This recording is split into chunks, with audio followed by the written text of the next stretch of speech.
प्रार्थனை. ஓம் கஜானனம் கஜானனம் பூதகணாதிசேவிதம் பூதகணாதிசேவிதம் கபித்தஜம்பூ கபித்தஜம்போ ஃபலசாரபக்ஷிதம் ஃபலசாரபக்ஷிதம் உமாசுதம் உமாசுதம் शोकविनाशकारणम् शोकविनाशकारणं नमामि नमामि विघ्नेश्वरपादपङ्कजम् विघ्नेश्वरपादपङ्कजम् सरस्वती नमस्तुभ्यम् सरस्वती नमस्तुभ्यं वरदे कामरूपिणी वरदे कामरूपिणी विद्यारम्भं करिष्यामि विद्यारम्भं करिष्यामि सिद्धिर्भवतु मे सदा सिद्धिर्भवतु मे सदा गुरुर्ब्रह्मा गुरुर्विष्णुः गुरुर्ब्रह्मा गुरुर्विष्णुः गुरुर्देवो महेश्वरः गुरुर्देवो महेश्वरः गुरुः साक्षात् परं ब्रह्म गुरुः साक्षात् परं ब्रह्म तस्मै श्री गुरवे नमः तस्मै श्री गुरवे नमः ॐ नमः शुक्रबृहस्पतिभ्याम् ॐ नमः शुक्रबृहस्पतिभ्याम् हरि ओम्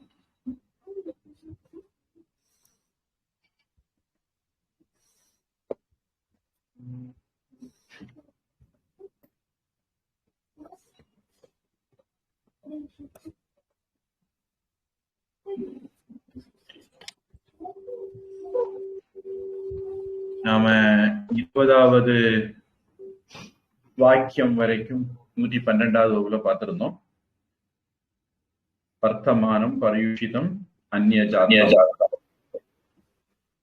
இப்படி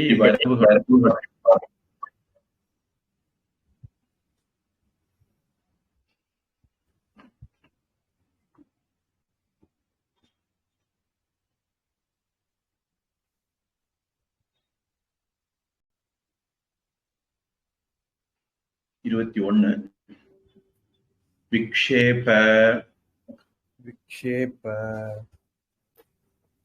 व्याधित व्याधित अंतर अंदर आरंभ शेषम आरंभ शेषम च च व्यय प्रत्यायः व्यय प्रत्यायः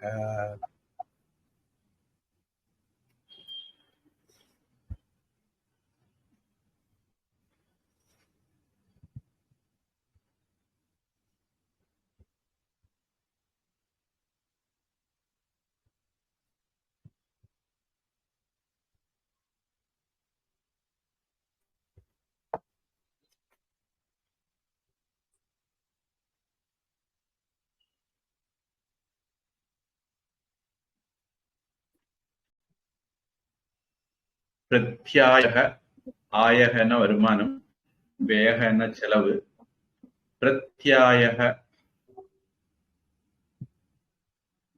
செலவுக்கு ஒரு கட்டுப்பாடு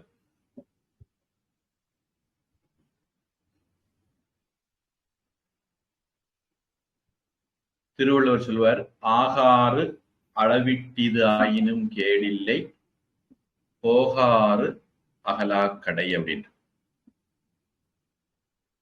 வரவு குறைவா இருந்தாலும் பரவாயில்ல, செலவு அதிகமாகாம இருந்தா போதும்.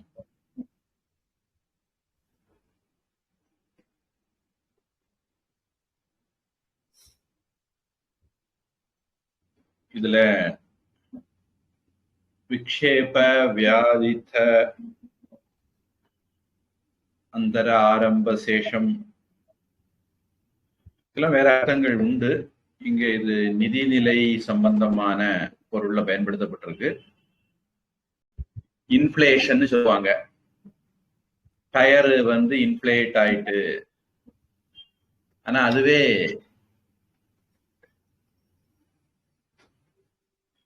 அக்கௌண்டன்சில இன்ஃபிளேஷன்னா பணவீக்கம். அந்த மாதிரி சில வார்த்தைகள் சில துறைகள்ல பயன்படுத்தப்படும் போது அதுக்கு அர்த்தம் மாறுபடும். அது மாதிரி இங்கேயும் விக்ஷேபம் அப்படிங்கிறத ஆங்கிலத்துல இன்வெஸ்ட்மெண்ட் ஆஃப் கேபிட்டல், மூலதனத்தை புத்திசாலித்தனமா முதலீடு பண்றது.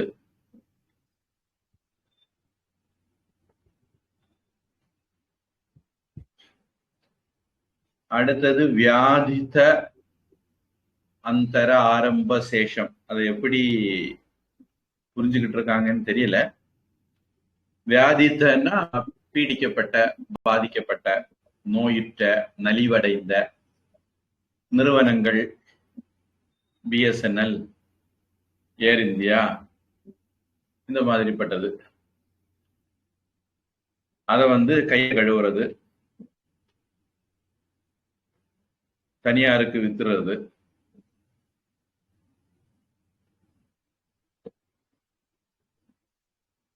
அதுக்கப்புறம்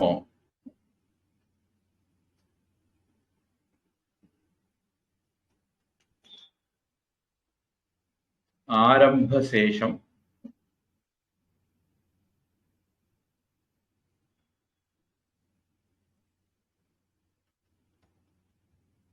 சேஷம்னா மிச்சம், ஆரம்பம்னா தொடக்கம். அது எப்படி அர்த்தம் எடுத்திருக்காங்கன்னு பார்க்கணும்.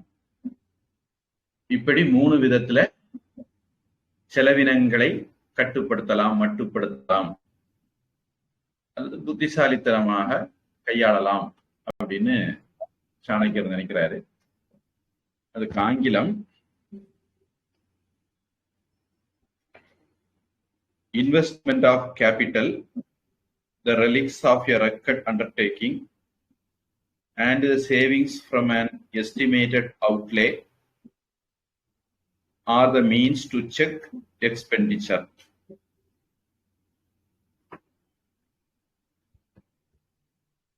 தமிழ், ஏதோ பணிக்காக செய்த செலவில் மிகுந்தது, வைத்தியசாலைகளில் செலவு செய்ததில் மிகுந்தது, கோட்டை நிர்மாணிக்கும் செலவுகளில் மிகுந்தது.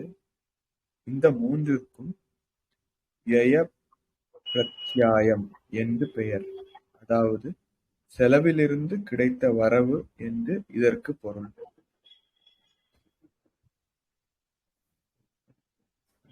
தமிழ் பெற்றா இருக்கு. ஆயம்னா வரவு, விய பிரத்யாயம்னா செலவிலிருந்து கிடைச்ச வரவு. ஏதாவது விளக்க உரையை ஒட்டி சொல்லியிருப்பாங்கன்னு நினைக்கிறேன்.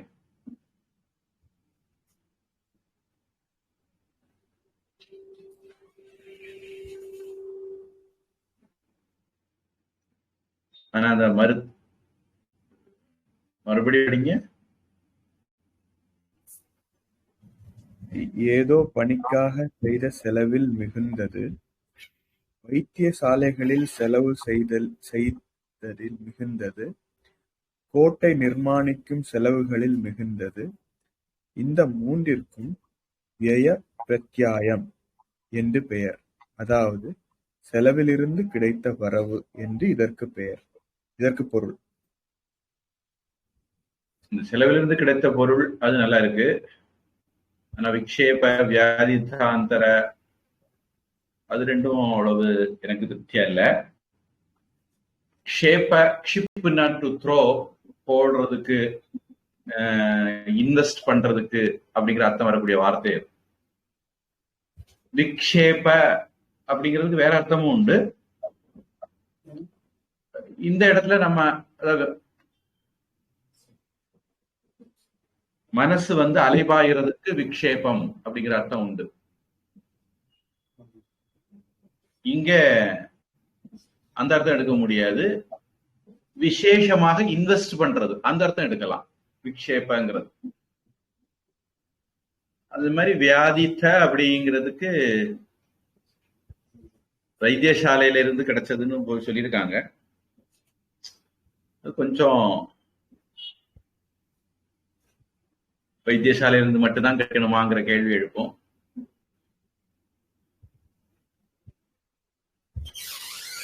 சரி, எப்படியானாலும் ஒரு விஷயம் தெளிவு, வியப்பிரத்யாய செலவினங்களிலிருந்து வருகிற வருவாய். 5000 கோடி நாங்க செலவழிச்சோம் சென்னையை மேம்படுத்துறதுக்கு அப்படின்னு சொல்லிட்டு, இல்ல 2199 கோடி தான் செலவழிச்சிடும், இன்னும் பாக்கி இருக்கு அப்படின்னா அது மிச்சம் இருக்கிறதெல்லாம் வரவு லாபம். அந்த மாதிரி அது மாதிரி ஹரிஜனங்களுக்குன்னு ஒதுக்குற பணத்தை எடுத்து பொங்கலுக்கு 1000 ரூபாய் கொடுத்துடுறது, இதெல்லாம் ஒரு விதத்துல வரவுதான். வேற எதுக்கோ செலவு பண்ண வச்சிருந்ததை எடுத்து இன்னொரு பக்கத்துல மடமாத்தி விட்டுறது. இந்த மாதிரிப்பட்ட இதெல்லாம் நம்ம யோசிச்சுக்கணும். ஒரு உதாரணத்துக்கு அவரு சொல்லியிருக்காருன்னு சொல்லணும். இத அத என்ன சொல்லுவாங்க, ஒரு மாதிரி ஒரு 3 விஷயத்த சாணக்கியர் சொல்லியிருக்காரு. நம்ம இது மாதிரிப்பட்ட எல்லாத்தையும் நம்ம யோசிக்கணும். அப்புறம் ஒரு நிழல் குடை கட்டுவாங்க, பேருந்து நிறுத்தம், 50 லட்சம் ரூபாய் செலவில் அப்படின்னு ஒரு ஷெட்டு போட்டு வச்சிருப்பாங்க. எப்படி 50 லட்சம் செலவழிஞ்சுங்கிறது தெய்வத்துக்கு தான் தெரியும். அதுவும் ஒரு வரவு தான். ஏன்னா அது ஒரு பர்சனல் வரவு. அன்னைக்கு அதை பத்தி இங்க பேசல, அதை பிறகு இனி 1-2 அத்தியாயம் தாண்டி அதையும் பேசுறாரு, கொள்ளடிக்கிறவங்களை பத்தி. இப்போதைக்கு இந்த மாதிரி லைன்ல நம்ம யோசிச்சுக்கணும். 22 விக்ரியே விக்ரியே பண்யானாம் பண்யானாம் அர்க விருத்திஹி அர்க விருத்திஹி உபஜா உபஜா மான மான உன்மான. உன்மான சம்ஸ்கிருத புக்ல பிரிச்சு போட்டிருக்கு. அது மானோன்மான அப்படின்னு வரும். அதுக்கிடையில ஒரு ஹைப்பன் போட்டுக்கிட்டா நல்லது. அது 2 வார்த்தை இல்ல, ஒரு வார்த்தையை பிரிச்சிருக்கிறோம். மான ஹைப்பன் உன்மான. மான மான உன்மான உன்மான விசேஷஹ விசேஷஹ வியாஜி. வியாஜி. இந்த வியாஜி பற்றி ஒரு சில வரிகள் முன்னாடியும் வந்தது. கிரய கிரய சங்கர்ஷே சங்கர்ஷே வா வா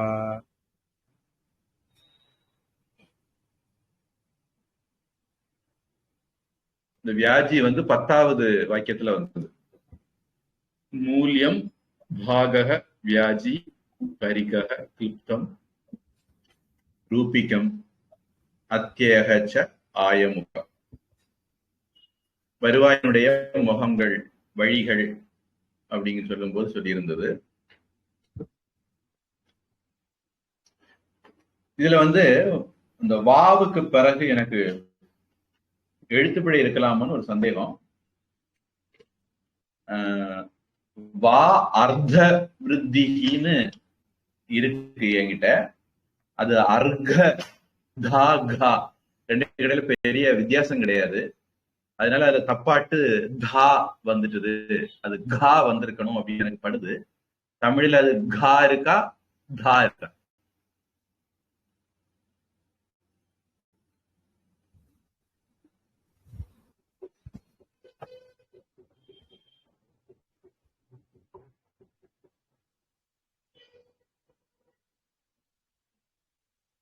நான் பேசுறது கேக்குதா?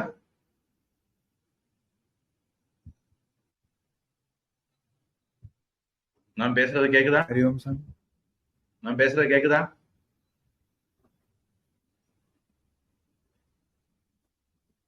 ஹரி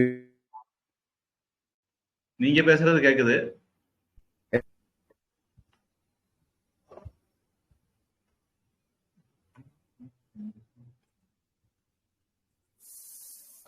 இப்ப தெரியுது சாமி.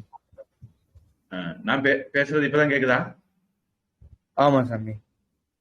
அந்த இது வியாஜி வந்து எதுல வரும்னு சொல்லி சொன்னீங்க. ஆமா, அதுக்கப்புறம் இப்பதான். 10வது சென்டென்ஸ்ல வரும்னு சொன்னேன். அதுக்கப்புறம் இந்த வா அர்த்த விருத்தின்னு என்கிட்ட இருக்கு. அது வந்து அர்க்க விருத்தின்னு வந்தா சரியா இருக்கும்னு எனக்கு படுது. ஏன்னா ஏற்கனவே விக்கிரியே பண்யானாம் அர்க்க விருத்தி அப்படின்னு வந்திருக்கு. அதே வார்த்தை தான் இங்க வரணும்னு நினைக்கிறேன். அர்த்த அப்படின்னா பாதி, அர்க்க அப்படின்னா கூடுதல், விலை ஏற்றம் அப்படின்னு சொல்லலாம். இந்த இடத்துல உங்களுக்கு தமிழ்ல வந்து அது கான் இருக்கா இல்ல தான் இருக்கா? தாவும் காவும் கிட்டத்தட்ட வா விருத்தி அப்படிதான் சாமி இருக்கு. வா இரு கா இருக்கா இல்ல வா இரு தா இருக்கா? வா இருக்கு சாமி, வா இருக்கு. அதுக்கப்புறம் அது விருத்தி இவ் ரு இத்தி. ஓ, அவங்க அந்த எழுத்தையே போட்டு விட்டாங்களா?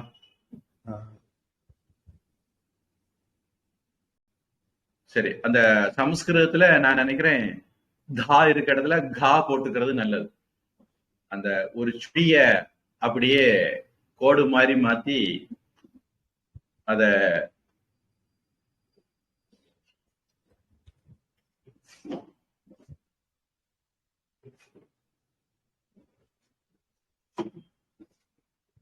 அர்க்க அப்படிங்கிறதுக்கு விலையேற்றம் அப்படிங்கிற ஒரு அர்த்தமும் இருக்கு.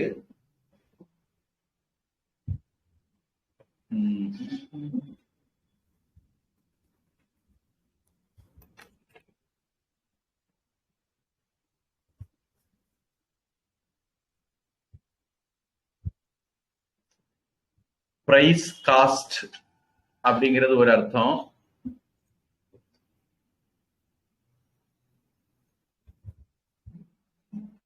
அர்க்கியம் அப்படிங்கிற வார்த்தையும் இதுல இருந்தா வருதுன்னு நினைக்கிறேன். ஆனா ரூட் ரெண்டுக்கும் வேற. அர்க்கியம் அப்படின்னா பூஜைகள்ல பாத்தியம் சமர்ப்பயாமி, அர்க்கியம் சமர்ப்பயாமி, அந்த மாதிரி சொல்லுவாங்க. ஆச்சமனியம், நாம நம்மளை சுத்தம் பண்ணிக்கிறதுக்கு மந்திரத்தோட தீர்த்தத்தை குடிக்கிறது. அதுக்கப்புறம் பகவானுக்கு கால் கழுவ வெள்ளம் கொடுக்கிறது பாத்தியம், கை கழுவ வெள்ளம் கொடுக்கிறது அர்க்கியம். இந்த மாதிரி சொல்லுவாங்க. அந்த அர்க்கியம் வந்து அர்ஹ அப்படிங்கிற வேர் சொல்ல இருந்து வர்றது. இந்த அர்கு இது வந்து டு காஸ்ட் அப்படிங்கிற வேர் சொல்ல இருந்து வருது.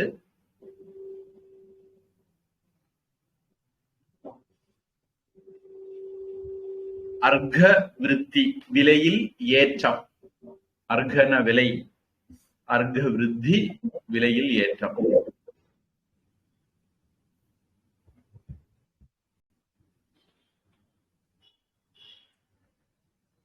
அடுத்ததும் வா முடியும் போதும் வா அர்க்க விருத்தின்னு இருந்தா நல்லது. வா விருத்திங்கிறது நாம அர்க்க விருத்தின்னு புரிஞ்சுக்கணும். விலையில ஏற்றம் அப்படின்னு நம்ம புரிஞ்சுக்கணும். இப்போ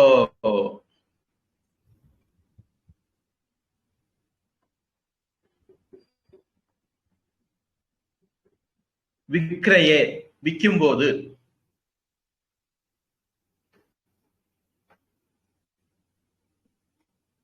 கிரயம் வீட்டை வந்து கிரயம் பண்ணுது, கிரயம் பண்ணுதும்பாங்க நம்ம ஊர்ல. இந்த கிரயம்ங்கிறது கிரயம், கிரயம்ங்கிறது வாங்குறது, விக்ரயம்னா விக்கிறது. ஹிந்தியில கூட இத ஒட்டி தான் வார்த்தை இருக்குன்னு நினைக்கிறேன். விக்ரேதா, பிக்னே பிக்னே கேலியே அப்படிங்கிற மாதிரி ஏதோ சொல்லுவாங்கன்னு நினைக்கிறேன். அந்த பிக்கு விக்க பிக்கு ஆக்கிடுவாங்க. விக்கிறதுங்கிறது சம்ஸ்கிருத வார்த்தை தமிழா இருக்கலாம், இல்ல நம்ம எல்லாம் டம்ளர்களா இருந்தா தமிழ் வார்த்தை தான் சம்ஸ்கிருதத்துக்கு போயிட்டு சொல்லிக்க வேண்டியதுதான். எப்படியானாலும் கிரயம் வாங்குறது, விக்ரயம் விற்கிறது. அது விக்கிரியே விற்கும் போது, பண்யானாம் பொருட்களுடைய அப்படின்னு பொதுவா எடுத்துக்கலாம். அர்க்க விருத்திகி விலையேற்றம் அப்படிங்கிறது உபஜா. உபஜா அப்படிங்கிறது பொதுவா அதுக்கு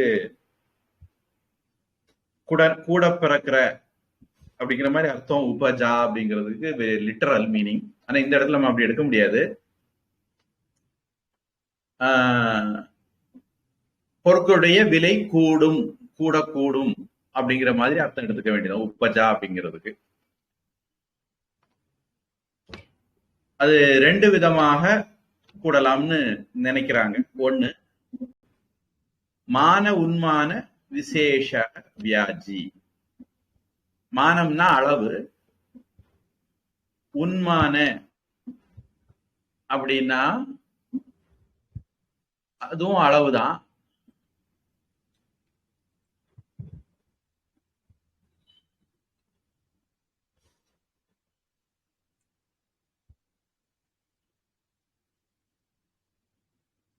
அதாவது ஒரு ஆள் வந்து பால் வந்து லிட்டர்ல விற்கிறார். அதை நான் லிட்டர்ல வாங்கிக்கிட்டு அப்புறம் நான் கிலோல விற்கிறேன், இல்ல கிலோல வாங்கிட்டு லிட்டர்ல விற்கிறேன். இந்த மாதிரி பண்ணும்போது ஒரு வித்தியாசம் வந்துடும். முன்னாடி காலத்துல எல்லாம் லிட்டர்ல தான் எண்ணெய் எல்லாம் வித்துட்டு இருந்தாங்க. இப்ப வந்து கிலோல விற்க ஆரம்பிச்சிட்டாங்க எண்ணெய் எல்லாம். நல்லெண்ணெய் 1 கிலோ அப்படிதான் விற்கிது. முன்னாடி வந்து 1 லிட்டர் அப்படின்னு இருக்கும். இது ஒரு விதம். அல்லது ஒரு உதாரணத்துக்கு நான் கற்பனை பண்றேன். 1 மீட்டர் துணி வாங்குறீங்க. 1 மீட்டர்னா இத்தனை அடி அப்படின்னு சொல்லும்போது அதுல கொஞ்சம் பிசுறு வந்துடும். அதை ரவுண்ட் ஆக்குனீங்கன்னு வச்சுக்கோங்க, அதுல உங்களுக்கு பெரிய லாபம் வந்துடும். 3 அடின்னு வச்சுக்கிட்டா 1 மீட்டர்ல 3 அடி எக்ஸ்ட்ரா வரும். அதெல்லாம் உங்களுக்கு லாபத்துல வந்துடும். அத மாதிரி இன்ச்சு சென்டிமீட்டர் கால்குலேஷன்ல மாத்தம் பண்ணிட்டீங்கன்னா வித்தியாசம் வந்துடும். பழைய காலத்துல தோலா அப்படின்னு அளப்பாங்க.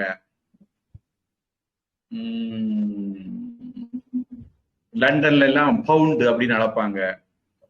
இந்த இதுல வந்து ரேட் கன்வர்ஷன்ல வந்து ஒரு வித்தியாசங்கள் வரும். இப்ப டாலர்ல இருந்து ரூபாய்க்கு மாத்துறது, ரூபாயில இருந்து டாலருக்கு மாத்துறது, இதுல எல்லாம் கொஞ்சம் ஒரு வித்தியாசங்கள் வரும். அந்த மாதிரிப்பட்ட உண்மான அளவீடுகள்ல உள்ள வித்தியாசங்களால ஒரு விலை ஏற்றம் வரலாம். அந்த அளவுல அப்படி வந்ததுன்னா அதை வியாஜி அப்படின்னு போட்டிருக்காரு.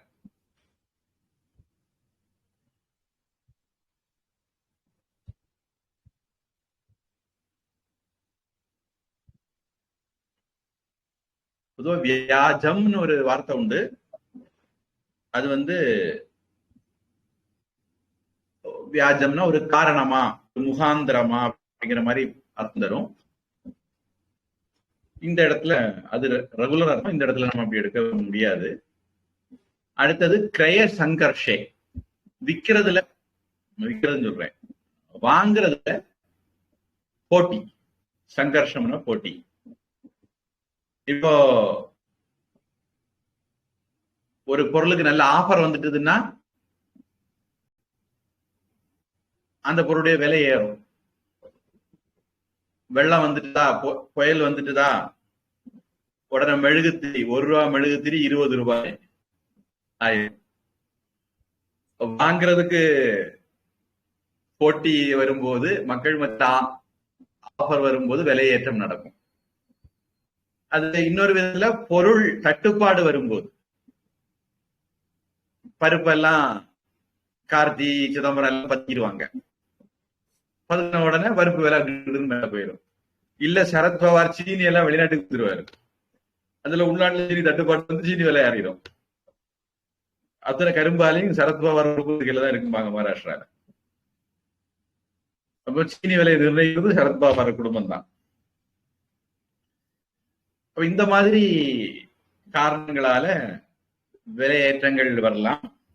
அந்த விலையேற்றம் வரும்போது அதனால வருமானம், ₹5 வாங்கின பொருளை ₹10 வித்தா ₹5 லாபம் தானே. இப்படியும் வருமானம் வரலாம்.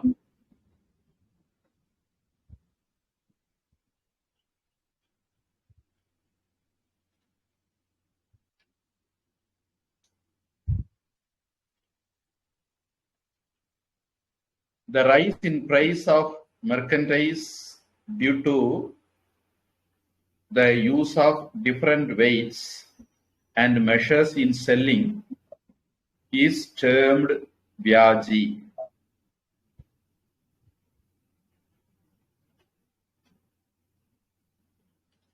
The enhancement of price due to bidding.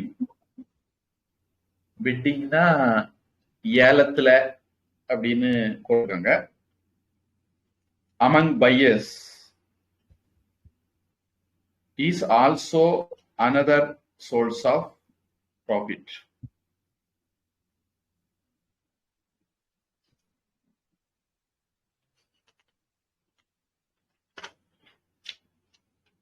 Tamil பொருட்களின் விலையை கூட்டி அதிக விலைக்கு விற்பவர்களிடமிருந்து வசூலித்து, விற்கக்கூடாத பொருட்களை விற்றவர்களை பிடித்து அவர்களிடம் வசூலித்து, அளவைகளிலும் நிலுவைகளிலும் மோசடி செய்தவர்களிடமிருந்து வசூலித்து, வசூலிக்கும் போது கொஞ்சம் அதிகமாக கிடைத்தது விற்பனை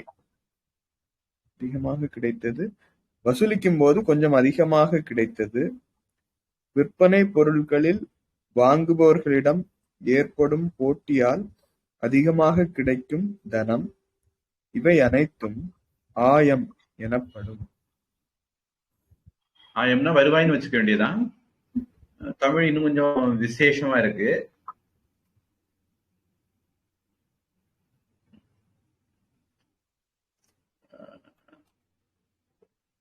இதுல நமக்கு அப்படி அந்த அர்த்தம், அது நியாயம்தான் அந்த அர்த்தம். அப்படி எடுக்கிறதுக்கு கொஞ்சம் எப்படி எடுக்கிறதுன்னு யோசிக்கணும். அவங்க மோசடி பண்றவங்கிட்ட இருந்து வசூலிக்கிறது அப்படிங்கிற மாதிரி அர்த்தம் எடுத்திருக்காங்க. அது அளவையிலையோ பொருட்கள்லையோ அப்படிங்கிற மாதிரி எடுத்திருக்காங்க.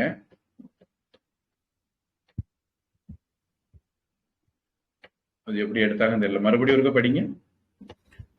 பொருட்களின் விலையை கூட்டி அதிக விலைக்கு விற்றவர்களிடமிருந்து வசூலித்தது, விற்கக்கூடாத பொருட்களை விற்றவர்களை பிடித்து அவர்களிடம் வசூலித்தது, அளவைகளிலும் நிலுவைகளிலும் மோசடி செய்தவர்களிடமிருந்து வசூலித்தது, வசூலிக்கும் போது கொஞ்சம் அதிகமாக கிடைத்தது, விற்பனை பொருட்களில் வாங்குபவர்களிடம் ஏற்படும் போட்டியால் அதிகமாக கிடைக்கும் தனம், இவை அனைத்தும்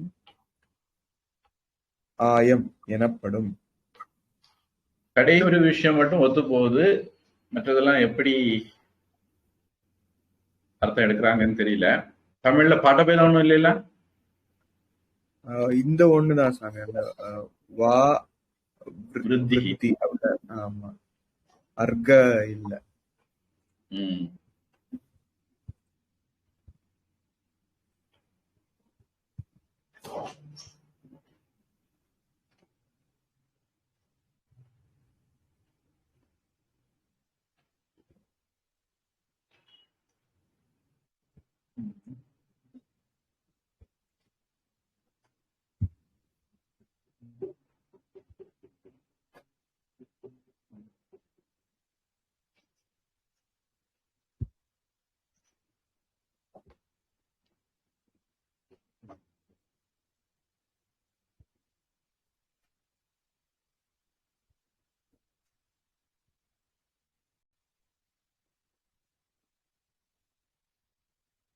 ஏதோ ஒரு நல்ல ஒரு உரை நூலை பார்த்து தமிழ் மொழிபெயர்க்கிறாங்கன்னு நினைக்கிறேன். சரி, அதையும் நம்ம கணக்குல எடுத்துக்கொள்ள வேண்டியதான். நல்லா இருக்கிறதுனால அதையும் கணக்குல எடுத்துக்கொள்ள வேண்டியதான். அடுத்தது 23. நித்ய நித்யக நித்யஹ நித்ய உத்பாதிகः நித்ய உத்பாதிகः லாபः லாபஹ லாப உத்பாதிகः லாப உத்பாதிகः இதி வியயः. இதி வியயः.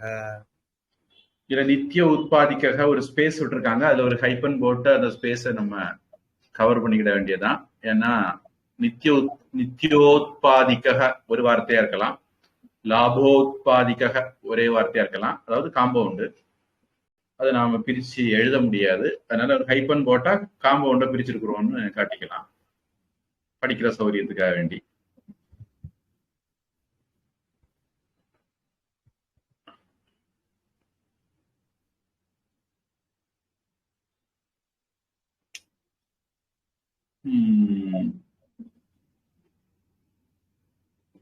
வியக செலவு, நித்திய உத்பாதிக, நியாய லாப உத்பாதிக அப்படின்னு ரெண்டு விதம், அல்லது நித்தியக லாபகன் ரெண்டு விதம். நித்தியம் எப்படி வருது? நித்திய உத்பாதிக்கத்தினால வருது. லாபகம் வந்து லாப உத்பாதிக்கத்தினால வருது. உத்பாதனம்னா உருவாக்குறது, உண்டாக்குறதுன்னு அர்த்தம். இந்த இடத்துல அப்படி அர்த்தம் எடுத்திருக்காங்களான்னு தெரியல. நம்ம ஏற்கனவே நித்தியம் லாபம் எல்லாம் பார்த்திருக்கோம்னு நினைக்கிறேன்.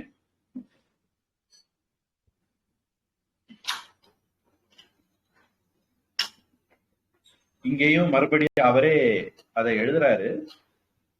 இருந்தாலும் ஏற்கனவே எழுதி இருந்தார்.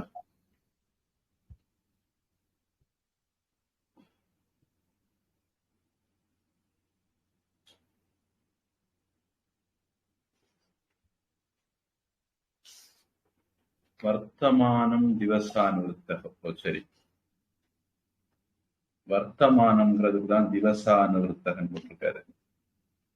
அடுத்தது திவசானுவருத்தக வாரதுனால நான் அது நித்தியக ஏற்கனவே வருதுன்னு நினைச்சிட்டேன்.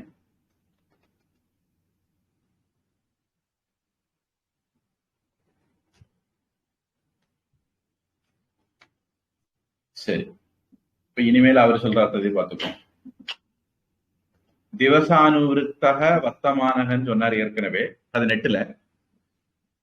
அது மாதிரி இங்க நித்தியங்கிறதுக்கும் 24ல திவசானுவிருத்தக திவசானுவிருத்தக நித்யக நித்யஹ பக்ஷ பக்ஷ மாச மாச சம்வத்சர சம்வத்சர லாபக லாபஹ லாபக லாபஹ தயோः உற்பன்னः உற்பன்னஹ நித்ய உத்பாதிகः நித்ய உத்பாதிகஹ லாப உத்பாதிகः लाभ उत्पादिकः इति इति व्ययः व्ययः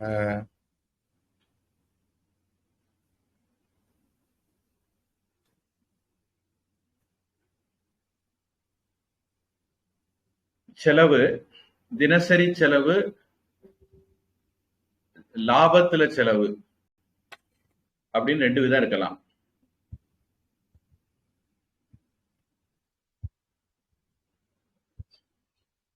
தினமும் வரக்கூடிய வருமானம் நித்தியம்,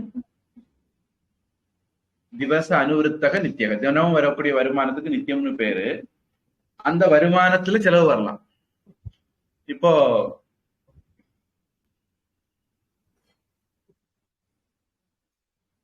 நாம பால் வாங்க போறோம். பால் வாங்குறதுக்கு 2 வீலர்ல போயிட்டு வரோம்னு வச்சுக்கோங்க. ஜங்ஷன்ல போய் பால் வாங்கிட்டு வரோம், 2 வீலர்ல போயிட்டு வரோம். 2 வீலர் பெட்ரோல் செலவு அதுல அடங்கும். பாலுக்கு பால் வரவுன்னு வச்சுக்கிட்டாலும் பாலை வாங்குறது நமக்கு ஒரு செலவு இருக்கும். இந்த மாதிரி சில பொருள், சில வரவுகள் சில செலவுகளை ஏற்படுத்தும், சில லாபங்களும் சில செலவுகளை ஏற்படுத்தலாம். அத சொல்றாரு. அதுல இந்த லாபக அப்படின்னு சொல்லும் போது பக்ஷ மாச அப்படின்லாம் சொல்றாரு. ஏற்கனவே அது வந்திருந்தது. நாம அங்க விரிவா பார்க்கலையோன்னு நினைக்கிறேன். தெரிஞ்ச விஷயம்னு நான் பாஸ் பண்ணி போயிட்டேன்னு நினைக்கிறேன்.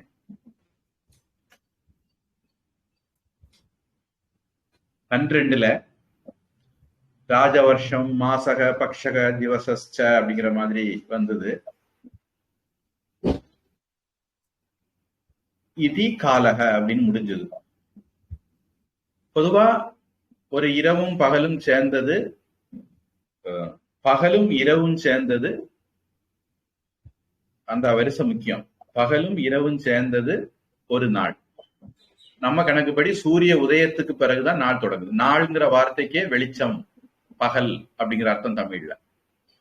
அதனால சூரிய உதயத்துக்கு பிறகுதான் நாள் தொடங்குது. அப்படி தினசரி அதிகாலையில சூரிய உதயத்தோட நாள் தொடங்குது.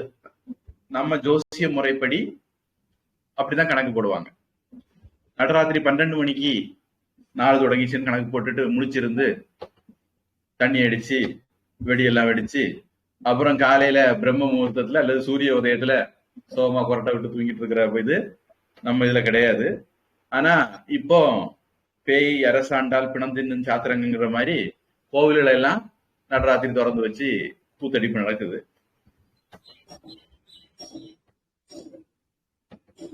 அடிச்சு விடு சேகர் பாபு இருந்தா அப்படிதான் இருக்கும். விவரம் இருக்கணும். ஆன்மீகம்னா என்ன, ஆகமம்னா என்ன, கோவில்னா என்ன, கொள்ளையடிக்கிறது மட்டுமே விவரம் இருக்கிற ஆட்கள் வந்தா இப்படிதான் நடக்கும். அவங்களுக்கு ஓட்டு போட்டவங்க அதை ஏத்துக்கிட வேண்டியதுதான். அதனால நாள் அப்படிங்கிறது காலை சூரிய உதயத்துல இருந்து மறுநாள் சூரிய உதயம் வரைக்கும் உள்ள நேரம். 24 மணிக்கூரோ இல்ல 12 மணிக்கூரோ அது எவ்வளவா இருந்தாலும் சரிதான். நம்ம 24 மணிக்கூர் ஒரு நாள் அப்படின்லாம் நம்ம கணக்கு போடுறது இல்லை. அப்படி கரெக்டா வராது. அடுத்தது, அப்படி காலை சூரிய உதயத்துல என்ன ஹோரை இருக்குதோ, இந்த ஹோராங்கிற வார்த்தையில இருந்தா அவர் அப்படிங்கிற ஆங்கிலம் வந்ததுன்னு சொல்லுவாங்க. என்ன ஹோரை இருக்குதோ அது அந்த கிழமை. இப்ப இன்னைக்கு காலையில சூரிய உதயத்துல வியாழ ஹோரை இருந்திருக்கும். பஞ்சாங்கத்துல பார்த்தா தெரியும். இந்த ஹோரை, இதுக்கு அடுத்தது இந்த ஹோரைன்னு ஒரு பட்டியலே போட்டிருப்பாங்க. என்னென்ன கிழமையில என்னென்ன ஹோரைகள் எந்த வரிசையில அப்படின்னு பஞ்சாங்கத்துல இருக்கும். அப்போ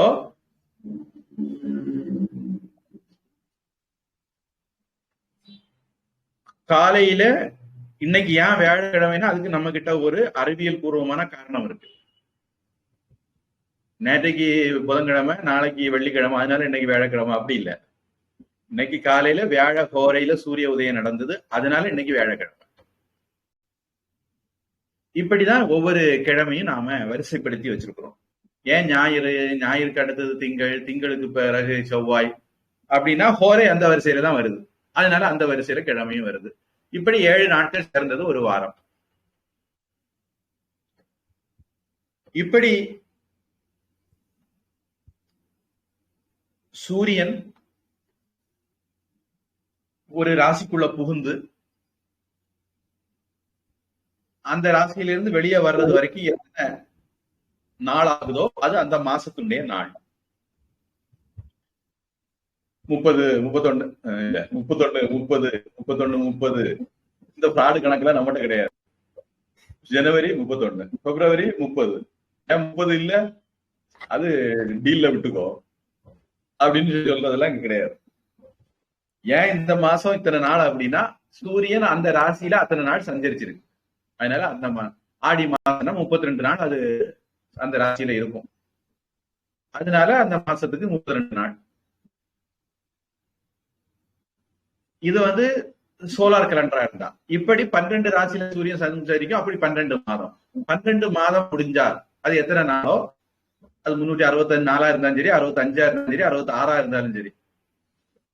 இப்படி 12 ராசியும் கடந்து மறுபடியும் அது மேஷ ராசியில எப்ப வருதோ அப்போ ஒரு வருஷம் முடியும். அத மேஷ சங்கிரமணம். தை மாசத்தை மகர சங்கிரமணம். மகர ராசிக்குள்ள நுழைறதுனால மேஷ ராசிக்குள்ள நுழைறதுனால மகர சங்கராந்தி, மேஷ சங்கராந்தி இப்படி சொல்லுவாங்க. ரிஷப சங்கராந்தி. மலையாளத்துல மேஷ ராசியில நுழைஞ்ச அந்த மாசம் மேஷ மாசம், ரிஷப ராசியில நுழைஞ்ச அந்த மாசம் ரிஷப மாசம் இப்படி பேர் வச்சுக்குவாங்க. தமிழ்நாட்டுல மேஷ ராசியில நுழையும் போது அந்த மாசத்துல எந்த பௌர்ணமி, எந்த நட்சத்திரத்துல பௌர்ணமி வருதோ அந்த நட்சத்திரத்தை வச்சு அந்த மாசத்துக்கு பேர் போட்டிருக்காங்க. மேஷ ராசியில சூரியன் செல்லும் போது சித்திரை நட்சத்திரத்துல பௌர்ணமி வரும். அதனால அந்த மாசத்துக்கு சித்திரைன்னு பேரு. விஷாக நட்சத்திரத்துல பௌர்ணமி வரும் ரிஷப ராசியில சஞ்சரிக்கும் போது. அதனால வைகாசின்னு மாசத்துக்கு பேரு. இப்படி கார்த்திகை எல்லாம் 12 மாச பேரும் இந்த மாதிரிதான். எந்த நட்சத்திரத்துல பௌர்ணமி வருதோ பெரும்பான்மையா அதை ஒட்டி அந்த மாசத்துக்கு தமிழ்ல போட்டிருக்காங்க. இது சோலார் கேலண்டர் சிஸ்டம். இனி இன்னொரு சிஸ்டம் கண்டுபிடிக்கிறோம், சந்திரனை வச்சு வருஷம். இந்த சந்திரனை வச்சு கணக்கு போடுறது அப்பப்ப சோலார் வருஷத்துக்கு நம்ம அட்ஜஸ்ட் பண்ணிக்குவோம். அப்படி அட்ஜஸ்ட் பண்றதுக்கு நாம சேர்க்கிற நாட்களை அதிக மாசம்னு சொல்றோம். பிப்ரவரி 4 வருஷத்துக்கு ஒரு 29, 1000 வருஷத்துக்கு ஒரு 100 வருஷத்துக்கு ஒரு 30. ஆனா கம்ப்யூட்டர் அடிச்சு டைரி மாத்த வேண்டிய வேண்டாம் வேண்டாம் நமக்கு 29 வச்சுக்கிடுவோம். இந்த மாதிரி ஃப்ராடு எல்லாம் கிடையாது. இப்போ சந்திரனை வச்சு கணக்கு போடும்போது சந்திரனுக்கும் சூரியனுக்கும் உள்ள டிகிரியை வச்சு, சந்திரனும் சூரியனும் ஒரே நேர்கோள் 0 டிகிரியில இருந்தா அமாவாசை. அதுல இருந்து கணக்கு போடுறது ஒரு முறை. அப்ப அதுல இருந்து 12 டிகிரி ஒரு நாள், 24 டிகிரி அடுத்த நாள், இப்படி கணக்கு போடுவாங்க. அது வந்து பிரதமை, துதியை, திருத்தியை அந்த மாதிரி அதுக்கு பேர் கொடுத்திருப்பாங்க. ஒரு அமாவாசை அன்னைக்கு முதல் நாள் வச்சுக்கிட்டா அதுக்கு பிறகு இந்த நாள் வருதோ அதை வச்சு கணக்கு போட்டுப்பாங்க. இதுல பிரதமை துதியெல்லாம் அங்க இங்கே மாறி மாறி வரலாம்.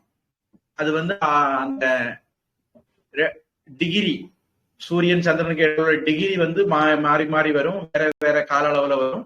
அதனால ஒரே நாள் 2 திதி வரலாம், அப்படியெல்லாம் வரலாம். ஆனா என்னைக்கு அமாவாசையோ அன்னையிலிருந்து சூரியன் உதிச்சு மறைகிறது படி நாள் எடுத்துக்குவாங்க.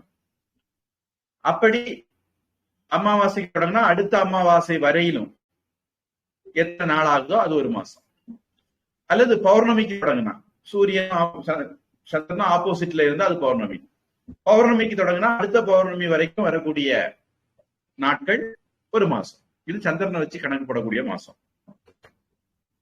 இப்படி கணக்கு போடும்போது சில ஒரு அதிக நாட்கள் வரும், மிச்ச நாட்கள் வரும்.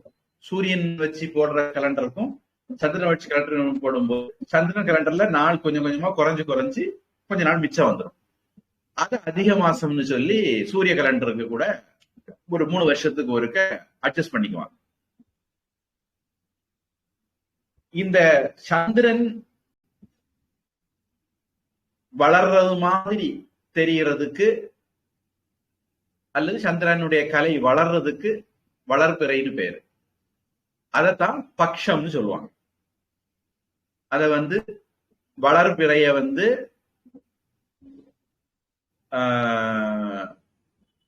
சுக்லபக்ஷம், ஆமா சுக்லபக்ஷம் அப்படின்னு சொல்லுவாங்க. அமரபக்ஷம்ங்கிற வார்த்தையும் இருக்குன்னு நினைக்கிறேன். தேய்பிறைய கிருஷ்ணபக்ஷம் அப்படின்னு, சுக்லன்னா ஒளி அப்படின்னு அர்த்தம், கிருஷ்ணன்னா கருப்பு இருட்டு அப்படின்னு அர்த்தம். கிருஷ்ணபக்ஷம் தேய்பிறை, அதுக்கு பூர்வபக்ஷம்ங்கிற வார்த்தையும் இருக்குன்னு நினைக்கிறேன். சில பஞ்சாங்கங்களை அமரபக்ஷம் பூர்வபக்ஷம்ங்கிற வார்த்தையும் பயன்படுத்துவாங்க.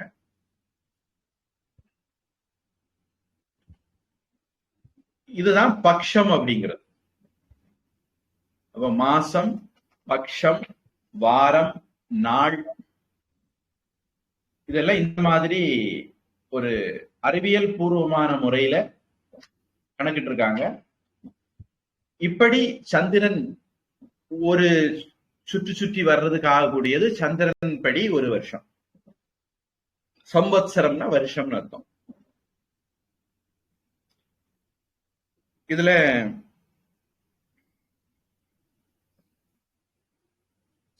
நம்ம பகுதியில எனக்கு தெரியல வியாபாரிகள் என்ன பண்றாங்கன்னு. சித்திர பௌர்ணமிக்கு சித்திரகுப்தன் கணக்கு தொடங்குவாரு அப்படிம்பாங்க. இங்க வியாபாரிகள் அப்பதான் கணக்கு தொடங்குறாங்கன்னு தெரியாது. ஆனா குஜராத்ல தீபாவளி ஒட்டி தந்தேரஸ், பாய் துஜ், தீபாவளி, லட்சுமி பூஜா அப்படி எல்லாம் கொண்டாடுவாங்க.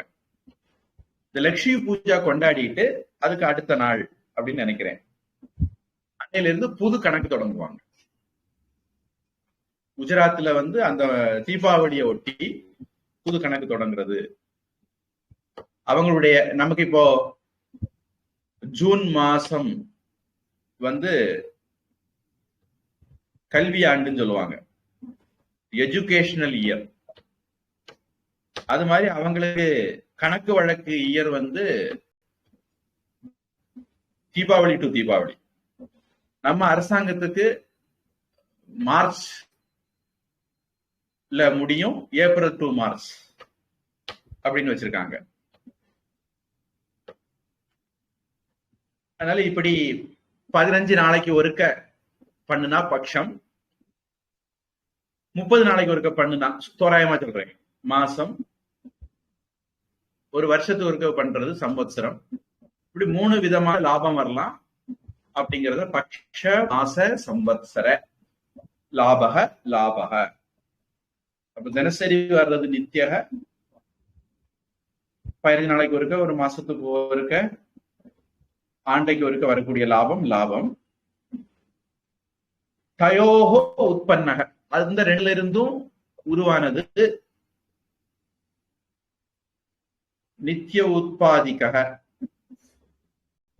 தினசரி வரவுல ஏற்படக்கூடிய செலவுகள், லாபத்துல வரக்கூடிய செலவுகள் அப்படின்னு 2 விதமான செலவுகள் இருக்குது அப்படின்ட்டு சொல்றார். ஆங்கிலம்.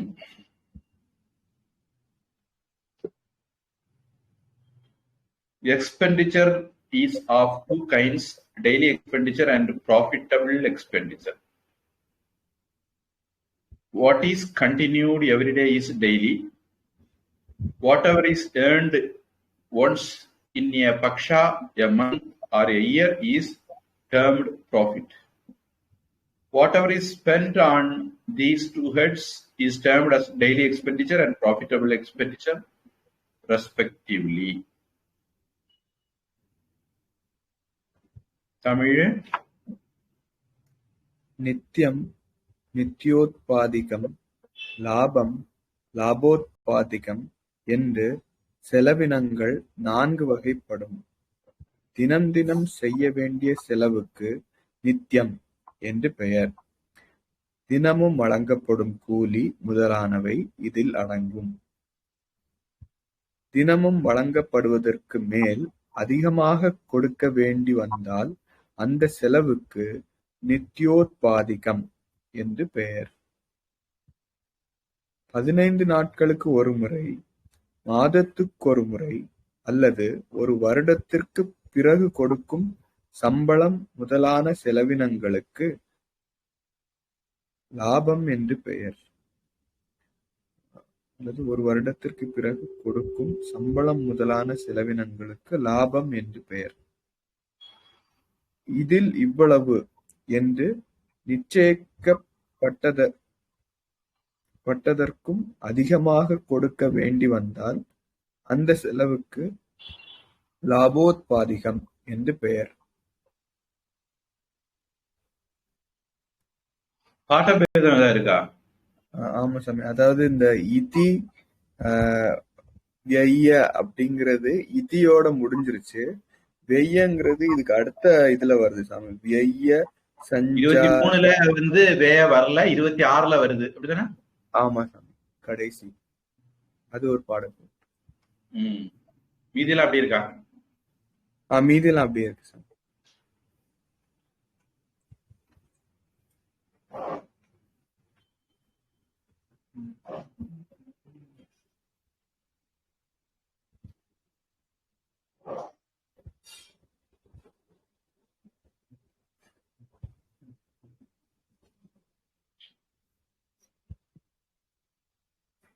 இவங்க 4 இருக்காங்க, நாம 2 பார்த்தோம். அவங்களுக்கு ஏதாவது உரை குறிப்புகள் அதை ஒட்டி கிடைச்சிருக்கலாம்.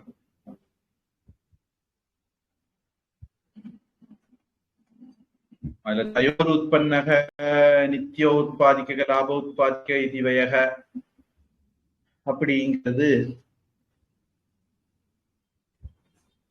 எப்படி கொண்டு வந்தாங்கன்னு தெரியல. மறுபடியும் ஒருக்கு தமிழ் படிங்க. நித்தியம் நித்யோத்பாதிகம், லாபம் லாபோத்பாதிகம் என்று செலவினங்கள் 4 வகைப்படும். தினம் செய்ய வேண்டிய செலவுக்கு நித்தியம் என்று பெயர். தினமும் வழங்கப்படும் கூலி முதலானவை இதில் அடங்கும். தினமும் வழங்கப்படுவதற்கு மேல் அதிகமாக கொடுக்க வேண்டி வந்தால் அந்த செலவுக்கு நித்யோத்பாதிகம் என்று பெயர்.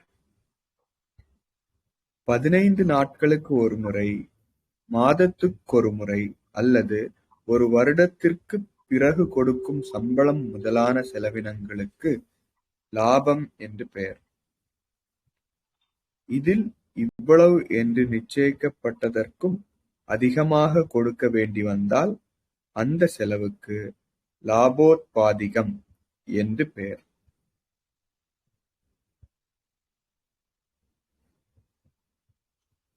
சம்பளத்தை எப்படி லாபம் எடுத்துக்கிறான்னு தெரியல. சரி, 27 சஞ்சாதாத் ஆய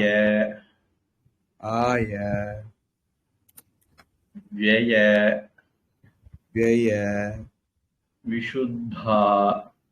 विशुद्धा नीवी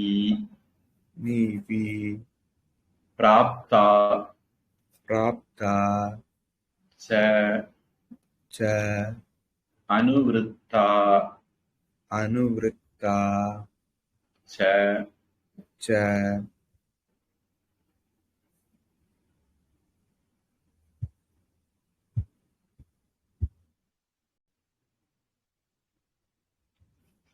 संचातात्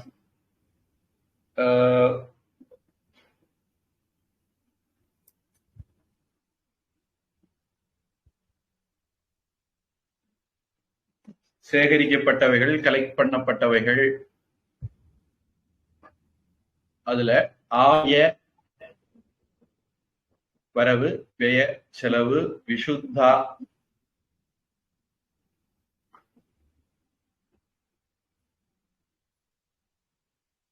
வரவு செலவு போக நீவி இருப்பு. நீவி ஏற்கனவே பார்த்திருக்கோம்.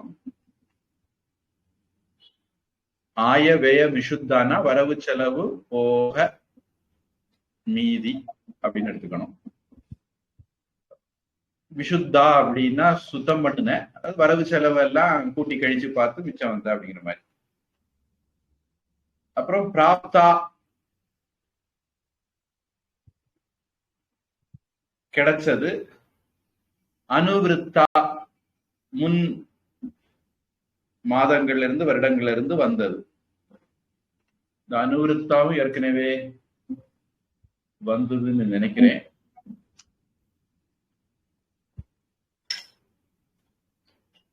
பரம 19ல பரம சாம்பத்சரிக்கः பரப்பிரச்சார சங்கிராந்தகவா பரியுஷிதः அப்படிங்கிறதுல முன் வருஷங்கள்ல இருந்து வந்தது அப்படிங்கிற அந்த துணி வருது.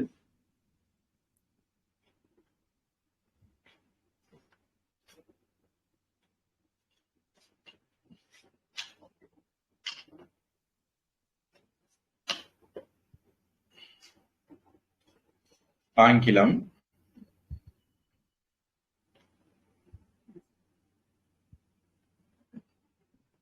that which remains after deducting all the expenditure already incurred and excluding all revenue to be realized. இவங்க என்ன சொல்றாங்கன்னா, பண்ணின செலவெல்லாம் கழிச்சு வரப்போற அல்லது இன்னும் வராத வரவை நீக்கி மிச்சம் கையில எவ்வளவு இருக்கோ,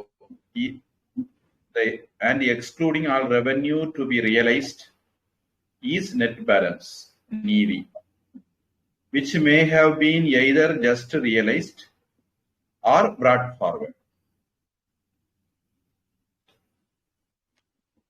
தமிழே, அனைத்து வகையான செலவுகளும் செய்த பிறகு வரவையும் செலவையும் கணக்கு பார்க்கும் போது எஞ்சியிருக்கும் தனம், இதுவே முன்னேற்றத்துக்குதவுவது. இதற்கு நீவி என்று பெயர். தொடர்ந்ததா இருக்கா? இல்ல சாமி, அடுத்த இது வந்துச்சு. பிராப்தா அனுவிருத்தாவை என்ன பண்ணாங்கன்னு தெரியல, மறுபடியும் இருக்க படிங்க. அனைத்து வகையான செலவுகளும் செய்த பிறகு வரவையும் செலவையும் கணக்கு பார்க்கும் போது எஞ்சியிருக்கும் தனம், இதுவே முன்னேற்றத்துக்கு உதவுவது. இதற்கு நீவி என்று பெயர். சரி, பிராப்தா அனுவிருத்தாவை என்ன பண்ணாங்கன்னு புரிஞ்சுக்க முடியல. 28 ஏவம் ஏவம் குர்யாத் குர்யாத் சமுதயம் சமுதயம் விருத்திம் விருத்திம் ச ச ஆயஸ்ய ஆயஸ்ய தர்ஷயேத் தர்ஷயேத்.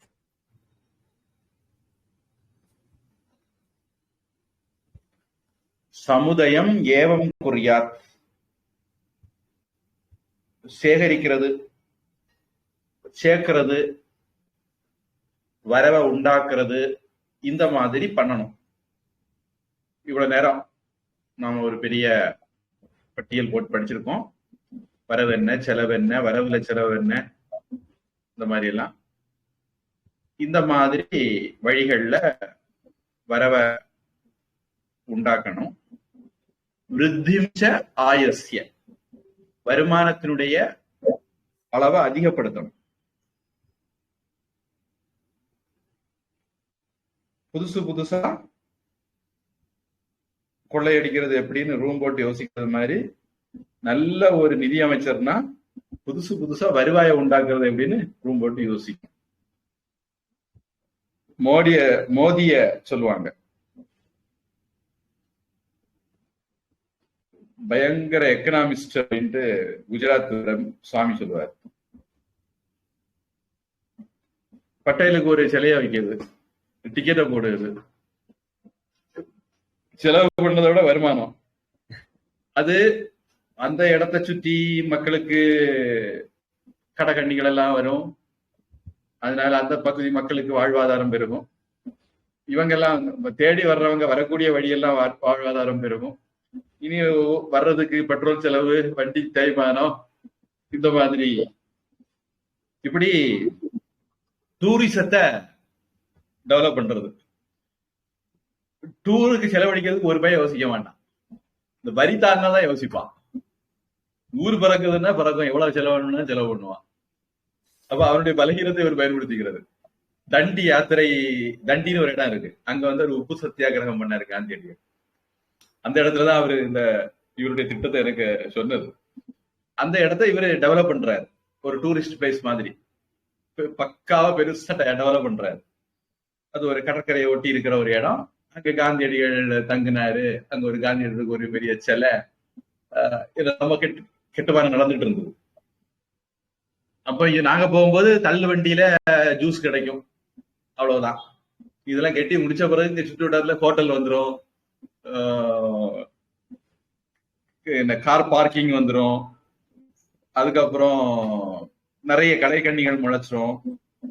டூரிசத்தை ஒட்டி நிறைய விதங்கள் அது டெவலப் ஆயிடும். இவருக்கு திட்டமே இப்படிதான், ஒவ்வொரு இடத்தையும் இப்படி இப்படி ப்ரொமோட் பண்ணுவாரு. அரசாங்கத்துக்கு வருமானத்தை மறைமுகமா கொண்டு வந்துருவாரு, மக்களுக்கும் பண புழக்கத்தை அதிகரிச்சிருவாரு அப்படின்ட்டு அந்த குஜராத் சாமி சொன்னார். அது மாதிரி நிதி அமைச்சர்னா இப்படி வரவுனுடைய அளவை கூட்டுறது எப்படி அப்படின்னு ரூம் போட்டு யோசிக்கணும். விருத்திம்ச ஆயஸ்ய விருத்திம்ச தர்ஷயேத், வரவினுடைய பெருக்கத்தை வளர்ச்சிய காட்டணும். தர்ஷயேத் காட்டணும். துண்டு சீட்டு மாதிரி எப்பவுமே துண்டு பட்ஜெட்டே போட்டு இருக்க கூடாது. பட்ஜெட்னா அதுல துண்டு இருக்கக்கூடாது. அடுத்தது 28 தொடர்ச்சி. ஹ்ராசம் ஹ்ராசம் வியஸ்ய வியஸ்ய ச ச ப்ராஜ்ஞஹ ப்ராஜ்ஞஹ சாதயேத் சாதயேத் ச ச விபர்யயம் விபர்யயம் இதி இதி. ஹ்ராசம் அப்படின்னா குறைக்கிறது, ரிவர்ஸ் பண்றது அப்படின்னு சொன்னா இன்னும் நல்லா இருக்கும்.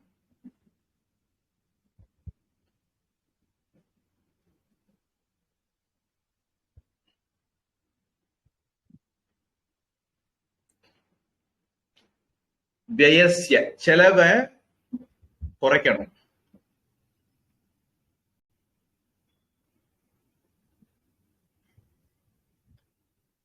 பத்திரிகைக்கார பயில்களை எல்லாம் கூட்டிக்கிட்டு வெளிநாட்டு டூருக்கு போறது, அப்பதான் நம்மளை பத்தி 4 வார்த்தை நல்லா எழுதுவான் அப்படின்னு அவனுக்கு தண்ட செலவு பண்றது.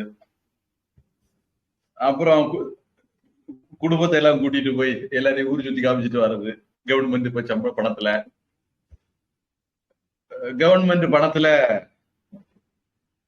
இப்ப என்ன ஒண்ணு கேட்டாங்க மெட்ராஸ்ல,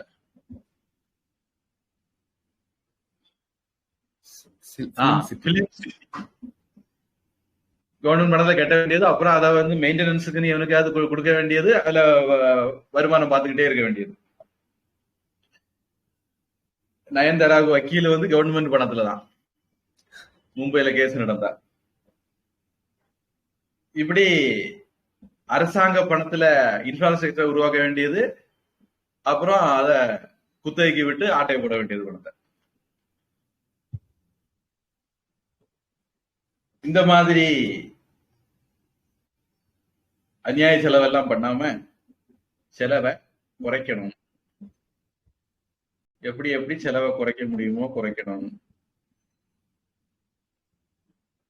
12 மணி 1 மணிக்கு வந்து ஆபீஸ்ல கையெழுத போட்டுக்கிட்டு மத்தியானம் சாப்பிட்டுக்கிட்டு என்ன 2 பஞ்ச் 1 லஞ்ச் அதுதான் ஒர்க்கிங் ஹவர்ஸ் அப்படின்னு இருந்ததை மாத்தி காலையில 8 மணிக்கு 9 மணிக்கு விரல வச்சிருக்கணும். சாயந்தரம் 5 மணிக்கு தான் விரல வச்சுட்டு போக முடியும். அந்த மாதிரி உழைப்ப கொடுக்கிற சம்பளத்துக்கு வேலையை வாங்குறது. இவ்வளவு சம்பளம் வேணுங்க, இவ்வளவு வேலை செய்யணும், அவுட்புட் காட்டணும்.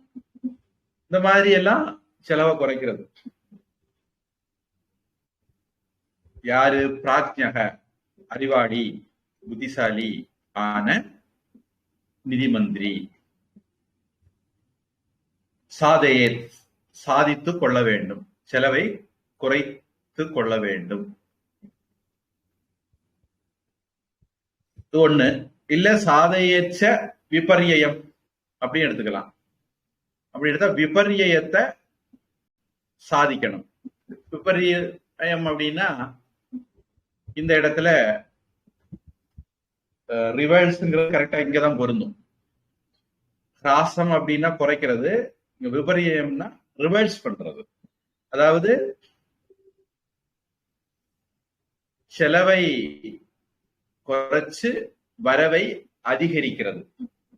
அதுதான் ரிவர்ஸ், விபர்யத்தை சாதிக்க வேண்டும் அப்படிங்கிற அர்த்தத்துல பயன்படுத்தியிருக்காரு. ஆங்கிலம்.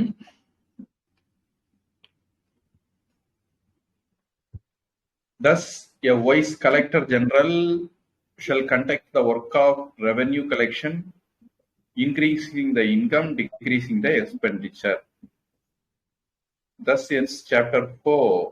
Chapter 6, the business of collection of revenue by the collector general. In book 2, the duties of government superintendents of the Arthashastra Kautilya. End of the 26th chapter from the beginning. தமிழே. தன அதிகாரி இவ்வாறாக தனத்தை பெருக்க வேண்டும், வரவை அதிகரிக்க வேண்டும், அறிஞனாக இருந்து குறைந்த செலவை காண்பிக்க வேண்டும். இதற்கு எதிரிடையாக ஆகாமல், அதாவது செலவுகள் பெருகாமல் வரவுகள் குறையாமல் தக்கபடி செய்ய வேண்டும்.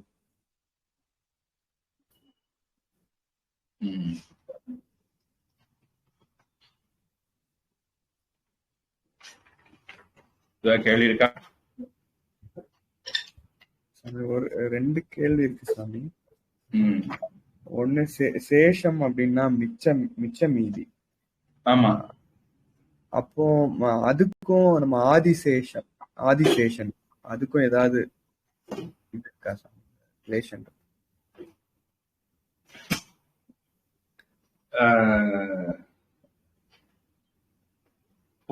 பூர்ணமத பூர்ணமிதம் அந்த மந்திரத்துல பூர்ணமேவ அவசிஷ்யதே, அந்த சிஷ் சேஷ பூர்ணம் தான் மிஞ்சி இருக்கிறது. அதுல இருந்து வர்ற சேஷம் மிச்சம் இருக்கிறதுன்னு அர்த்தம். ஆதிசேஷன்ல வரக்கூடிய சேஷம்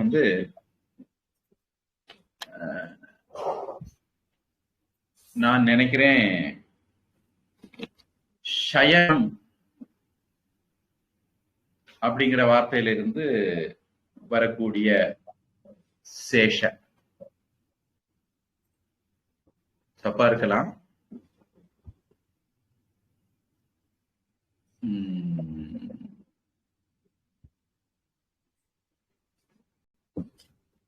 சேஷங்கிற வார்த்தைக்கு டிக்ஷனரி சொல்றது remainder, leavings, rest, balance, what is left, omitted or rejected. இது ஒரு அர்த்தம். இது நியூட்டர்ல பயன்படுத்தினா. மேஸ்குலின்ல பயன்படுத்தினா சேஷக அப்படிங்கிற வார்த்தையா அது மாறும். அங்க சேஷன்ங்கிறது ஒரு பாம்புக்கு பேரு. அனந்தஸ்சாஸ்மி நாகானா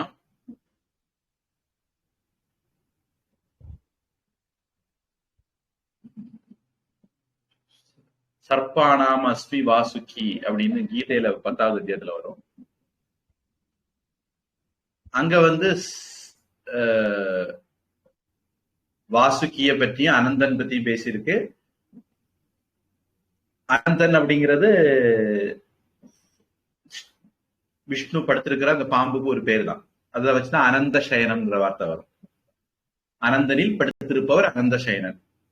சேஷசாயி அப்படின்னு ஒரு வார்த்தை இருக்கு. சேஷனில் படுத்திருப்பவர் சேஷசாயி. அல்ல ஷாயி சயனம் அது வந்து படுத்திருக்கிறதுங்கிற அர்த்தம் தரக்கூடிய வார்த்தை. இங்க சேஷகா அப்படிங்கிறது ஒரு பெயர் சொல். அது வந்து நாகராஜாவை குறிக்குது. அதுக்கு வந்து 1000 தலை உண்டு.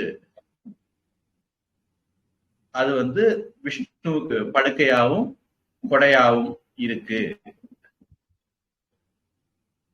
அப்புறம் இந்த உலகத்தை தன்னுடைய தலையில தாங்கிட்டு இருக்கு. இப்படி எல்லாம் புராணத்துல வருது. அது வந்து சேஷன் என்கிற ஒரு பாம்பு. மேஸ்குலின்ல அது ஒரு நாகராஜாவுடைய பெயர்.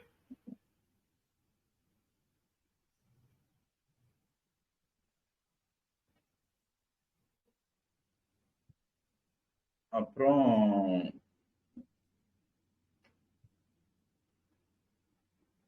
சேஷா அப்படிங்கிற ஒரு வார்த்தையும் இருக்கு.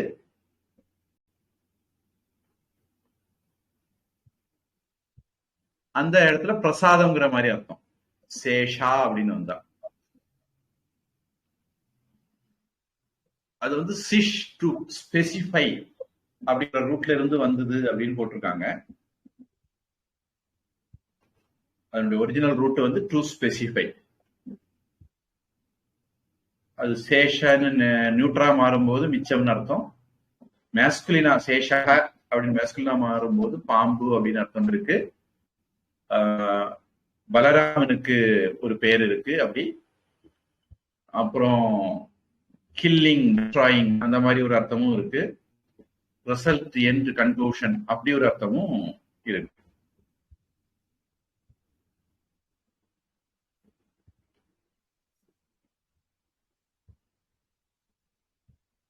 நியூட்ரா வந்தால் அந்த அர்த்தம், மேஸ்குலினா வந்தால் இந்த அர்த்தம். அப்படி எடுத்துக்கிறோம். வேற இன்னொரு கேள்வி. நீங்க இன்னைக்கு வகுப்புல சொன்னீங்க, அதாவது சூரியன் வந்து காலையில உதிக்கும் போது எந்த ஹோரையில உதிக்குதோ அதுதான் அந்த நாளுடைய பேர். வியாழ ஹோரையில உதிச்சா ஹோரனா இங்க என்ன அர்த்தம்? ஹோரா அப்படிங்கிறது சமஸ்கிருதம். அது ஒரு ஜோதிஷ terminology, computer terminology, cricket terminology, economic terminology மாதிரி ஹோராங்கிறது ஜோதிஷ டெர்மினாலஜி. அதுல வந்து பொதுவா நீங்க நல்ல நேரம் அப்படிங்கிற இது பாத்தீங்கன்னா, என்னைக்கு வியாழ ஹோரை எந்த நேரத்துல வருதோ அந்த நேரத்தை தான் பொதுவா நல்ல நேரம்னு குறிப்பிச்சிருப்பாங்க. விதிவிலக்கா புதனோ சுக்கிரனோ இருக்கலாம்னு நினைக்கிறேன். ஆனா 90-99% முக்காலே முண்டானியும் வியாழ ஹோரையத்தான் அன்றைய நல்ல நேரமாக பொதுவா குறிப்பிட்டிருப்பாங்க அப்படிங்கிறது என்னுடைய ஒரு கவனிப்பு. பஞ்சாங்கத்தை எடுத்துட்டு என்ன கிழமையில என்ன ஹோரைன்னு பாத்துக்கணும். அப்புறம் கௌரி பஞ்சாங்கம் மாதிரி இதுகள்ல அன்னைக்கு நல்ல நேரம் எப்ப போட்டிருக்காங்கன்னு பார்க்கணும். பாத்தீங்கன்னா இந்த வியாழ ஹோரை வரக்கூடிய நேரத்தை தான் அநேகமா நல்ல நேரம்னு போட்டிருப்பாங்க. இது வந்து இப்போ 1.5 மணி நேரம் என்னமோ நினைக்கிறேன் வியாழ ஹோரை இருக்கும்.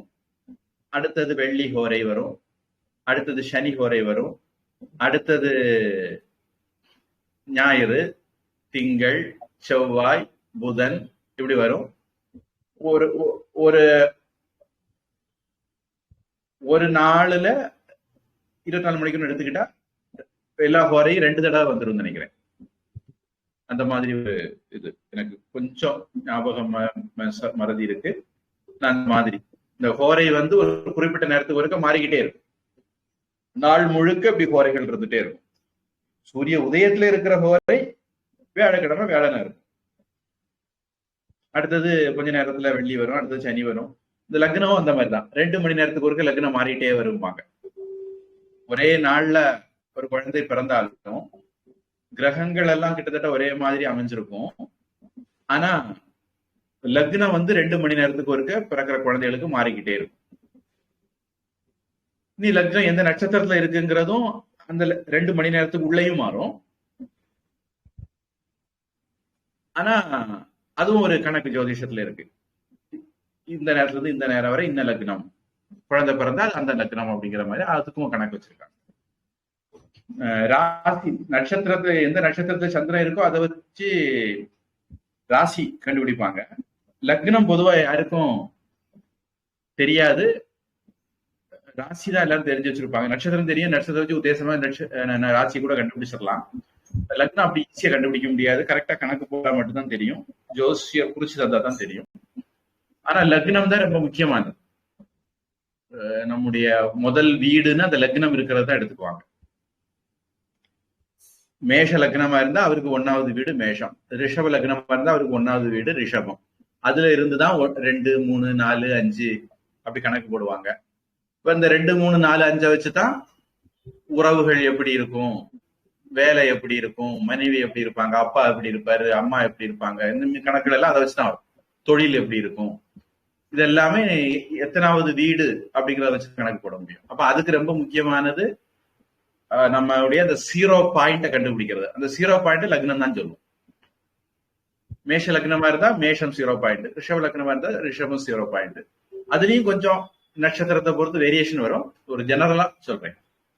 ஏன்னா மேஷத்துக்குள்ள 9 நட்சத்திர பாதம் வரலாம், அதுல எந்த பாதத்துல லக்னம் விழுது அப்படிங்கிறது வித்தியாசப்படலாம். மேஷம்னா அஸ்வினி பரணி 4, 4, 8, கார்த்திகையில முதல் பாதம் மட்டும். இப்படி 9 பாதத்துல எந்த பாதத்துல வேணாலும் லக்னம் விழலாம். இப்ப மேஷ லக்னமா இருந்தாலும் அது பரணி 1, 2, 3, 4, அஸ்வினி 1, 2, 3, 4, கார்த்திகை 1 அப்படிங்கிற ஒரு கேள்வியும் வரும். அந்த மாதிரி ஒரு வேரியேஷன் அந்த 2 மணிக்குள்ளே கூட ஏற்படும். எப்படியானாலும் இந்த வித்தியாசம் இருந்தாலும் அவருக்கு முதல் ராசிங்கிறது மேஷத்தை எடுத்துக்குவாங்க. இப்படி லக்னம் இருக்கிறத பொறுத்து அதை முதல் ராசியா எடுத்துக்குவாங்க. அதுல இருந்து 12 கணக்கும். ஜெனரலா ஒரு பேட்டர்ன் இருக்கு. நம்ம தென்னிந்திய முறையில கட்டம் கட்டுற முறை வேற, வட இந்திய முறை கட்டம் எழுதுற முறை வேற. வட இந்திய இதுல அந்த கட்டம் ஒரு டைனமிக், லக்னத்தை பொறுத்து மாறும். ஆனா தென்னிந்திய முறையில கட்டம் பெர்மனன்ட், லக்னத்தை பொறுத்து கணக்கு போடுறதுல மட்டும் மாத்திக்குவாங்க. அதனால எப்பவுமே மேல ஒரு 4 கட்டம் இருக்கும், 4 பக்கம் பார்த்தா 4 கட்டம் வர்ற மாதிரி இருக்கும், மொத்தம் 12 கட்டம் இருக்கும். அதுல 2வது கட்டம் மேஷம் பெர்மனன்ட், அது அப்புறம் ரிஷபம் மிதுனம் அப்படின்னு கணக்கு போட்டு அப்படியே ஒரு ரவுண்ட் அடிச்சு முதல் கட்டம் மீனம் அப்படின்னு முடியும். இதுதான் தென்னிந்திய கணக்குல கட்டம் போடுற முறை. வட இந்தியாவில இப்படி ஸ்கொயராட்டு போட மாட்டாங்க. அதாவது ஸ்கொயருக்கு உள்ள முக்கோணம் மாதிரி போடுவாங்க. அது கொஞ்சம் வித்தியாசமாட்டு ஒரு ஸ்கொயர், அதுல ஒரு டில்டட் ஸ்கொயர், அதுக்குள்ள சாஞ்ச கோடுகள், முக்கோணம் மாதிரி கோடுகள், அதுக்குள்ள அவங்க வீட்டை கால்குலேட் பண்ணுவாங்க. அது எப்படிங்கிறது பட்டியல, ஆனா இப்படி இருக்குன்னு தெரியும். அந்த குஜராத்திக்காரரு அந்த நார்த் இந்திய முறையை தான் பயன்படுத்துவார், அதுக்கு அதுதான் எழுப்பம்.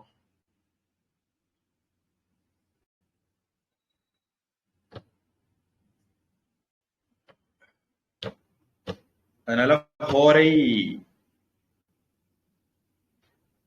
அப்படிங்கிறது ஹவர் வந்ததுன்னு சொல்லுவாங்க, திதி அப்படிங்கிறது டேட் வந்ததுன்னு சொல்லுவாங்க, மாதம் அப்படிங்கிறது மந்த்,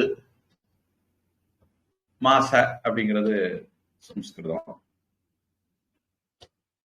ஃபாதர் பித்ருல இருந்து ஃபாதர், மாத்ருங்கிறது மதர், சொஸ்ருங்கிறது சிஸ்டர், பிராத்ருங்கிறது வந்து பிரதர். அந்த மாதிரி கொஞ்சம் நிறைய இருக்கு. ஹிருதய, ஹிருத், அதுல இருந்து ஹார்ட்.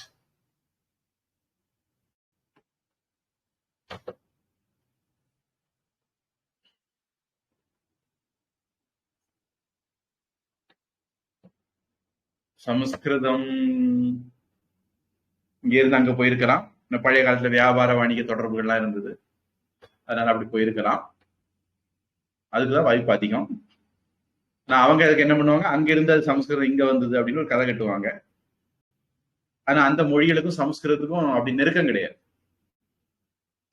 இந்த மொழி கட்டமைப்புன்னு சொல்லுவாங்க, ஸ்ட்ரக்சரல் யூனிஃபார்மிட்டி வந்து இந்திய மொழிகளுக்கு இருக்கிறது மாதிரி ஆங்கிலத்துக்கும் சமஸ்கிருதத்துக்கும் கிடையாது.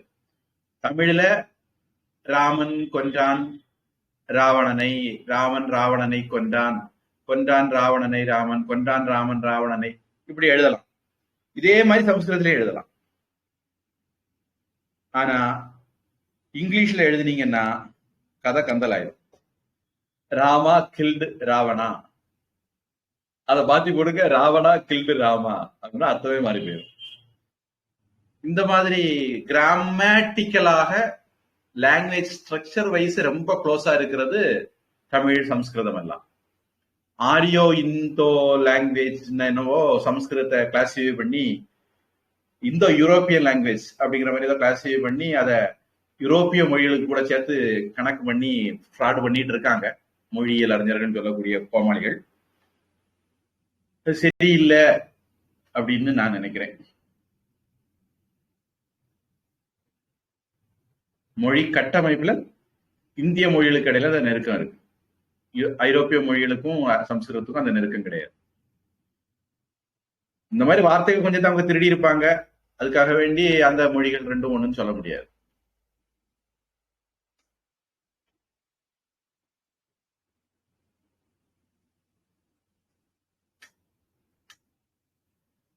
அப்புறம் ஒரு முக்கியமான கேள்வி டேவிட் ஃப்ராலே கேட்பார், இவ்வளவு லிட்ரேச்சர் இருக்கு, ஆனா அதுக்கான ஒரு கல்ச்சர் இல்ல அப்படின்னா அது யோசிக்க வேண்டிய விஷயம். யூரோப்ல கல்ச்சரும் கிடையாது, லிட்ரேச்சரும் கிடையாது. அப்படி இருக்கும்போது அங்கிருந்து சமஸ்கிருதம் வந்துச்சுன்னா அது ஃப்ராடு வேற. இங்க கல்ச்சர் இருக்கு, லிட்ரேச்சர் இருக்கு, அப்ப அது இந்த நாட்டுக்கு சொந்தமானதா தான் இருக்க முடியும் அப்படிங்கிற ஒரு ஆர்குமெண்ட் வைப்பார். அது ஒரு வேலிட் ஆர்குமெண்ட் நான் நினைக்கிறேன்.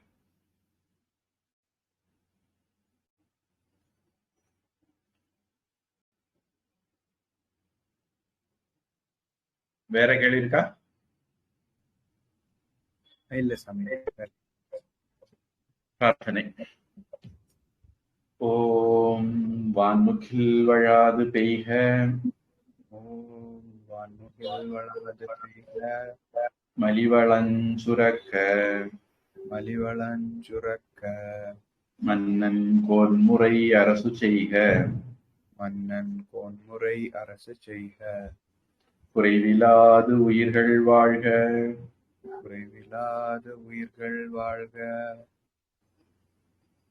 நான்மறை அறங்கள் ஓங்க, நான்மறை அறங்கள் ஓங்க, நற்றவம் வேள்வி மல்க, நற்றவம் வேள்வி மல்க, மேன்மைக்குள் சைவ நீதி, மேன்மைக்குள் சைவ நீதி, விளங்குக உலகமெல்லாம், விளங்குக உலகமெல்லாம், வாழ்க அந்தணர், வாழ்க அந்தணர், வானவரானினம், வானவரானினம், வீழ்க தன் புனல், வீழ்க தன் புனல், வேனும் ஓங்குக, வேந்தனும் ஓங்குக, ஆழ்க தீயதெல்லாம், ஆழ்க தீயதெல்லாம், அரண் நாமமே சூழ்க, அரண் நாமமே சூழ்க, வையகமும் துயர் தீர்கவே,